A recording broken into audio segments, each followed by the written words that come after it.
స్వామి, ఎలా ఉన్నారు ఊళ్ళో అందరూ? అందరూ బాగున్నారమ్మా. కోతలు కొయ్యలేదేంటి? ఊళ్ళో కూలి రేట్ల కోసం గొడవ నడుస్తూనే ఉందమ్మా. అడిగినంత ఇవ్వాల్సిందేనని కూలీలు, నచ్చినంత ఇస్తామని రైతులు. ఎవరు రేటు తేగట్లేదమ్మా. ఈ ఇష్యూలో అన్నలు ఇన్వాల్వ్ అయ్యారా? వాళ్ళు వెనక లేకుంటే ఈ కూలి చేసుకునే వాళ్ళకి ఎక్కడి నుంచి వచ్చినాయి అమ్మా ఎన్ని గుండ్లు? ఇచ్చింది పుచ్చుకుంటమే తప్ప ఏనాడన్నా ఇంత కావాలని అడిగారా వీళ్ళు?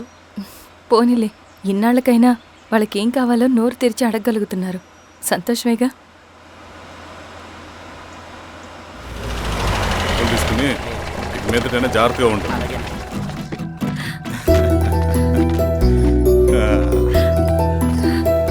బాగున్నావమ్మా?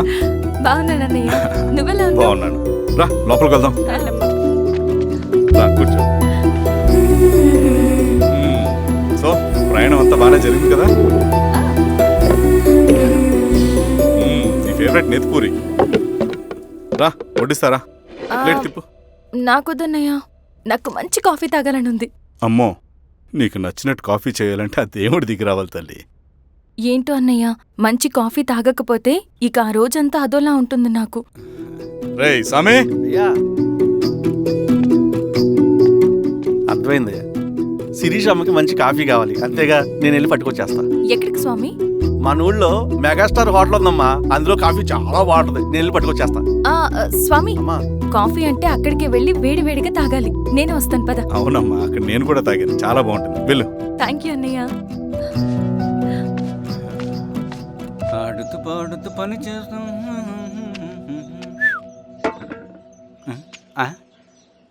ఏంది మీ పిల్లగాడికా? అవును, ఒకసారి పెట్టుకొని చూస్తా. పెట్టుకో.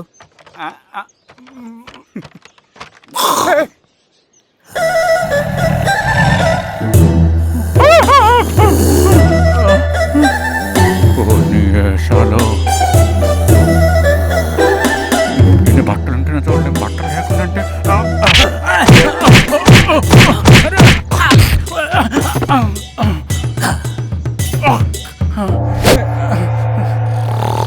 చంపేస్తా. నీకు దండ పెడతా.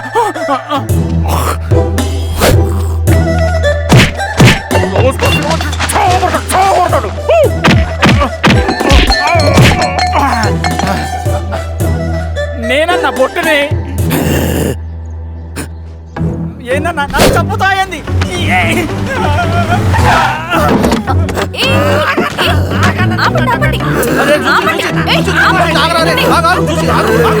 రాత్రి దొంగ సినిమా చూసాడమ్మా, పొద్దున్న నేను పొలాన్ని కొంచెం చంపేస్తాడమ్మా. మేడం మంచి కాఫీ పెట్టు. ఎలా మేడమా? అయితే మేడంకి స్పెషల్ కాఫీయా? ఓకే అమ్మా, ఆడికి చిరంజీవి ఇచ్చి. పిచ్చా? కాదమ్మా, ఫ్యాను. రండమ్మా కాఫీ తాదు కానీ. కూర్చోండి అమ్మా. ఏంటి స్వామి ఇతను? చాలా మంచోడమ్మా, మెగాస్టార్ సినిమాలు చూసి సినిమాలు అయిపోతాడు. స్వామి, అమ్మా ఈ కాఫీ నేను ఎక్కడో తాగాను. మేడంకి స్పెషల్ కాఫీయా? ఏయ్, చూచి. మళ్ళక్కడికా? పద మేడం మందులు రాసుకో చూచి. Thank you. పద కూర్చో.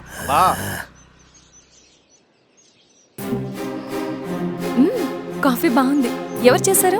మా రవణ పెట్టాడమ్మా. రవి? ఎవరు రమ్మన? రవణ మేడం పిలుస్తున్నారు.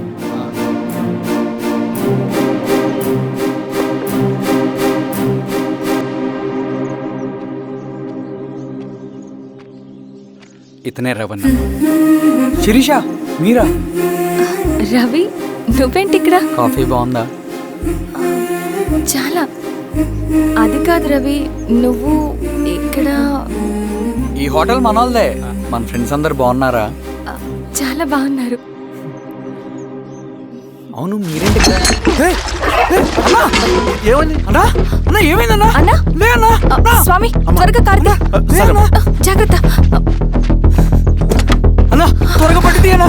అన్నా త్వరగా పోనీ.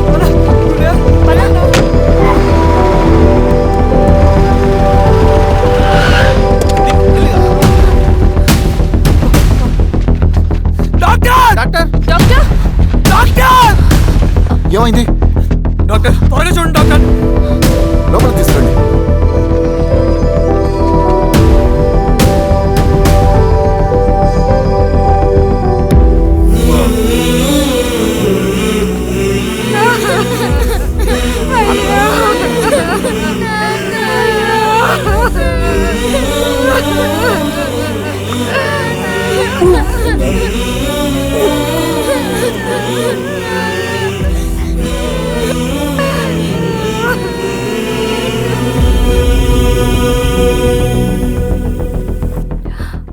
ఎలా ఉంది డాక్టర్?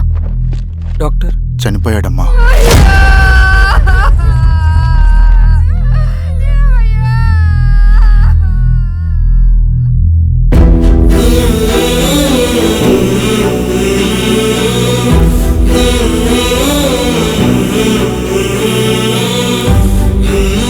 ఆ పేపర్స్ ఏంటి రవి? అతని భూమికి సంబంధించిన పేపర్స్. ఒక సంవత్సరం నుంచి ఈ పేపర్స్ పట్టుకుని ప్రతిరోజు ఎంఆర్ ఆఫీస్ చుట్టూ తిరిగేవాడు. భూమిని తాకట్టు పెట్టి అప్పు తీసుకున్న పాపానికి టైంకి వడ్డీ కట్టలేదని అప్పిచ్చిన ఆ దొర ఎంఆర్ఓ ఆఫీస్లో లంచం ఇచ్చి భూమిని తన పేరు మీద రాయించుకున్నాడు. ఈ ఎంఆర్ఓ ఆఫీస్లో ఎవరు నిజాయితీగా పనిచేయట్లేదండి. చెట్టు కట్టి నరకాలు ఒక్కొక్కడిని. నరికేయడమేంటి రవి? నువ్వు కాగితం మీద ఒక బొమ్మ గీస్తావు, ఒక చోట సరిగ్గా రాదు, ఏం చేస్తావు? ఎరేజర్తో సరిచేస్తావా, లేకుంటే ఆ పేపర్ని చింపేస్తావా? మరి మనుషుల విషయంలో ఎందుకు రాదు ఆ ఆలోచన? తప్పు చేసిన ప్రతి ఒక్కరిని నరుక్కుంటూ పోతే చివరికి మిగిలేది మనుషులు కాదు, శవాలు.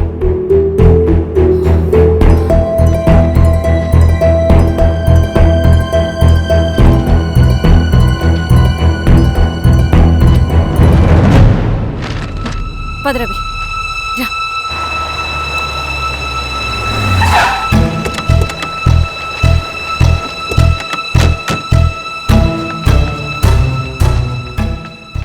పానుకోటి నర్సయ్య ల్యాండ్ ఎవరు చూస్తున్నారు? మీరెవరు? ఇదిగోండి అప్లికేషన్. ఇది డిస్ప్యూట్ ల్యాండ్, ఎవడేం చేయలేడు. నీ నిర్లక్ష్యం, నీ లెక్కలేనితనం వల్ల ఒక నిండు ప్రాణం పోయింది. ఒక కుటుంబమే రోడ్డు మీద పడింది తెలుసా? ఏంటో మా గొడవ?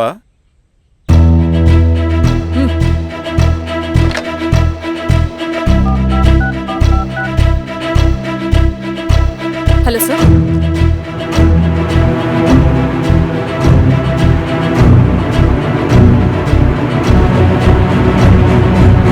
Okay sir. You are dismissed. Peon, నేను ఒక పేపర్ ఇస్తాను, అది కలెక్టర్ గారికి ఫ్యాక్స్ చేయి. అలాగే మేడం. ఎవరమ్మా మీరు? ఈ ఊరికి కొత్తగా వచ్చిన ఎంఆర్ఓ.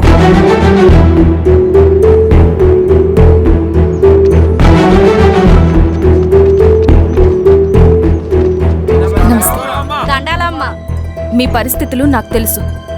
పని చేస్తేనే మీకు పూట గడుస్తుంది. పనులు మానుకుని మీరు ఈ ఆఫీస్ చుట్టూ తిరగాల్సిన అవసరం లేదు. మరి ఎట్టాగమ్మా? నేనే మీ ఊరొస్తాను. ఆ రోజు అరగంట వీలు చూసుకుంటే చాలు, మీ పని పూర్తయిపోతుంది. దండాలమ్మా.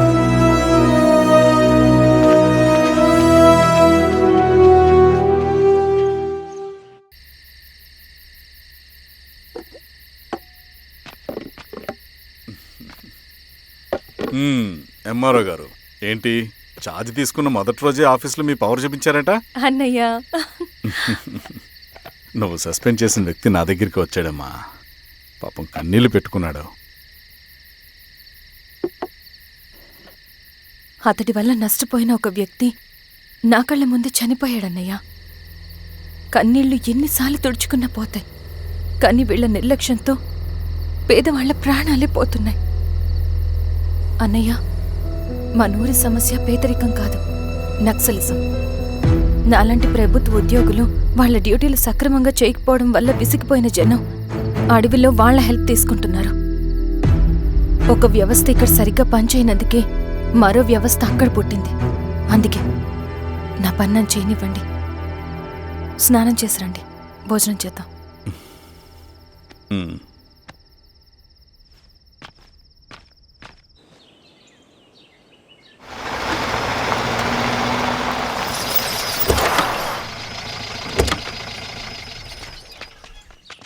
నమస్కారం అమ్మా. నమస్తే. ఇలా రండి. మీ ఊరు నుంచి కొందరు ఎంఆర్ఓ ఆఫీస్లో అప్లికేషన్స్ ఇచ్చారు. తను వాళ్ళ పేర్లు చెప్తారు, వాళ్ళని పిలవండి. అలాగే మేడం. వెళ్ళండి. Madam, coffee. నువ్వెప్పుడు వచ్చావు రవి? మీరు గంటకోసారి కాఫీ కావాలంటారు కదా, మాటి మాటికి వెళ్ళి రావడం ఎందుకని వచ్చేసా.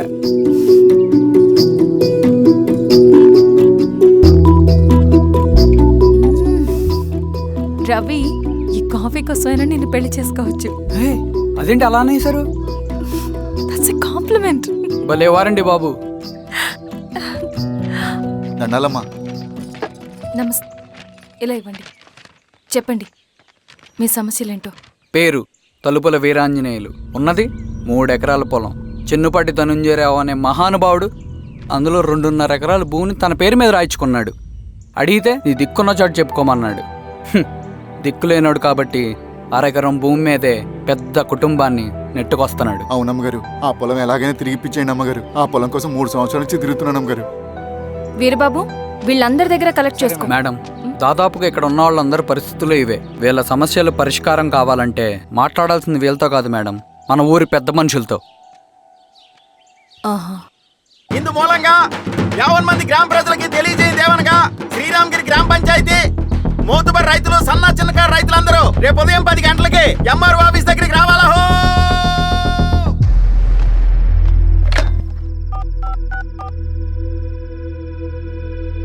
హలో, ఎవరు?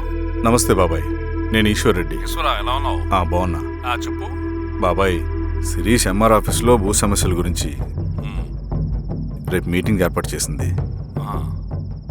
ఈ విషయం మన వాళ్ళంతా ఎలా తీసుకుంటారో అర్థం కావట్లేదు. అందుకనే మీకు ఫోన్ చేశాను. శిరీష్ చెప్పింది చేయండి, అదే మనకి కలిసి వస్తుంది. సరే బాబాయ్, ఉంటాను.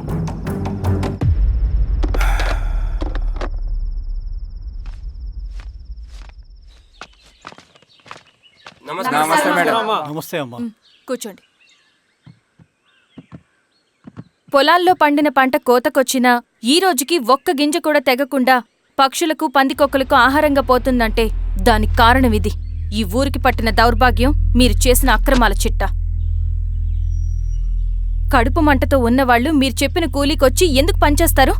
దౌర్జన్యాలు చేసి దిక్కున్న చోట చెప్పుకోమన్నారు. ఇప్పుడు అడవే వాళ్ళకి దిక్కైంది. అది ఎవరి తప్పు?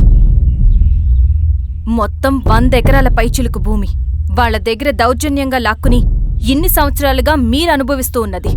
మీ అంతట మీరుగా తిరిగిచ్చేస్తారా, లేదా చట్టం ఎలా పనిచేస్తుందో మీకు చేసి చూపించమంటారా?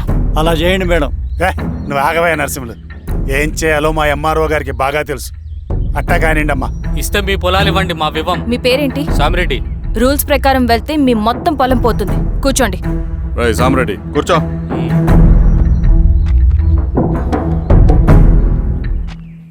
ఏమ్మా, సంతోషమేగా?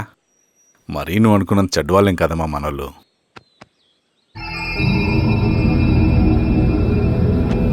పదనాన్న. నమస్తే.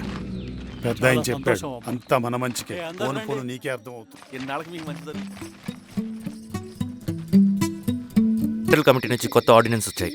దాంట్లో ముఖ్యమైనవి జరగబోయే మైనింగ్ ఆపాలి, రెండోది జెడ్పీటీసీ ఎలక్షన్స్ని బైకాట్ చేయాలి, దీనికి జనాల్ని సిద్ధంగా ఉంచాలి.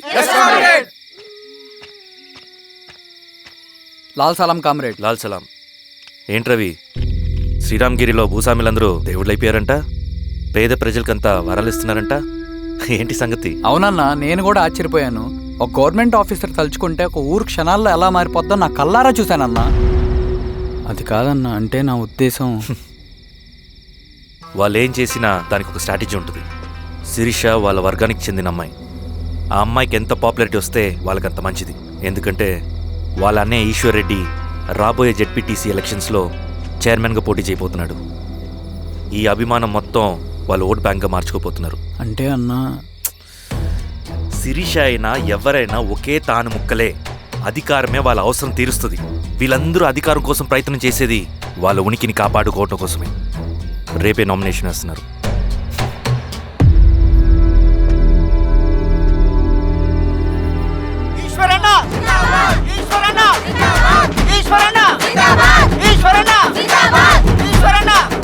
గారు, మీ సపోర్ట్ మాకు కావాలి. స్వామి. అయ్యా, మీ అన్నయ్య గారు ఎలక్షన్ నిలబడుతున్నారమ్మా. అవును. అయితే మా ఓట్లన్నీ మీ అన్నయ్య గారికేనమ్మా. వాళ్ళు ఏం చేసినా దానికి ఒక స్ట్రాటజీ ఉంటుంది. అమ్మాయి గారు, సంజీవ్ రెడ్డి గారు వస్తున్నారంట. మధ్యాహ్నం భోజనానికి అన్నయ్య గారు ఇంటికి వచ్చి ఉన్నారమ్మా. అవునా? సరే సరే అమ్మా. రవి, నువ్వు కూడా నాతో వచ్చే. అది రవి, ఇక్కడ నాకు ఫ్రెండ్స్ అంటూ ఎవరు లేరు. నాకు తెలిసిన వాడివి నువ్వు ఒక్కడివే. I'm feeling alone. అందుకే, అర్థమైందా? సరే.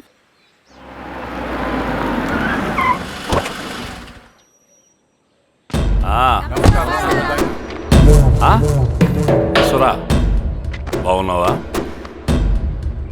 నమస్తే చెన్నారెడ్డి. నమస్తే. బాగున్నారమ్మా? సుబ్బారెడ్డి, పదండి. ఊళ్ళో మనోళ్ళంతా బాగున్నారు కదా ఈశ్వరా? అంతా బాగున్నారు బాబాయ్. సంతోషం. ఈసారి మళ్ళీ మనం ఏకగ్రీవం అవ్వాలి రెడ్డి. మనకు పోటీ లేదు, మనదే విజయం. సంతోషం. కూర్చోండి.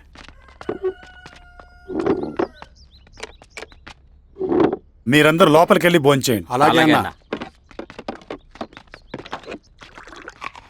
ఆ రైతు కూలి సమస్యలు ఎంతవరకు వచ్చినాయి? మాట్లాడుతున్నాం బాబాయ్, దాని గురించి మీరేం వరి అవ్వట్లేదు. బాబాయ్, ఆ, నమస్కారం. రండి రండి. ఎంఆర్ఓ శిరీషారెడ్డి గారు. శిరీష రెడ్డా? ఆ, శిరీష అనే పిలవచ్చుగా. అమ్మమ్మ, పులికి పంచాలాగా సింహానికి చూలాగా అది మన ఐడెంటిటీ, అదంతా ఉండాలి. సరే బాబాయ్, నేను ఫ్రెష్ అయ్యి వస్తాను, మీరు కానివ్వండి. ఆ, అయినా ఈ కాలం చదువుకున్న ఆడపిల్లలతో మాట్లాడటం చాలా కష్టం.